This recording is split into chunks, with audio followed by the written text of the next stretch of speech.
Did you guys see the news about the voting rights bill? There's all the talk about Joe Manchin because he said he wouldn't support the existing voting rights bill the Democrats are trying to pass.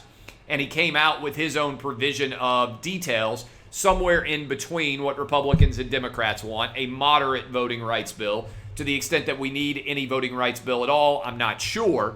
But I thought it was interesting. Stacey Abrams came out in support of West Virginia Senator Joe Manchin's policy that he came out with in terms of voting rights. And what's interesting is when you actually compare what Joe Manchin is in favor of with the bill that was passed by Georgia, it's nearly identical in many of its respects. And so Stacey Abrams opposed the Georgia bill, called it Jim Crow 2.0, cost the Atlanta Braves the Major League Baseball All-Star game, and now has come out and endorsed Joe Manchin's version of the voting rights bill.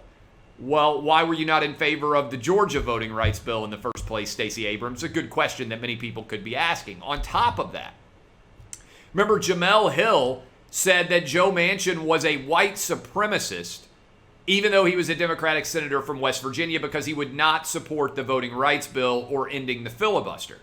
Well, now that Stacey Abrams has come out in favor of Joe Manchin's proposals as it pertains to voting rights, does that make Stacey Abrams also a white supremacist? I would love to hear from intellectual thought leader Jamel Hill on how she would square Stacey Abrams supporting white supremacy and Joe Manchin's voting rights bill. Of course, no one is ever going to actually hold Jamel accountable for the stupidity of her commentary, but it is really funny to think about. Remember, Jamel Hill's own mom voted for white supremacist Donald Trump, which is funny in and of itself as well. But the voting rights bill is currently being debated. I'm sure we're going to talk about this quite a bit on Monday as well as we begin to break down everything going forward in a larger context with the brand new radio show, which, by the way, I cannot wait for this brand new radio show to be underway with Buck Sexton. If you don't know,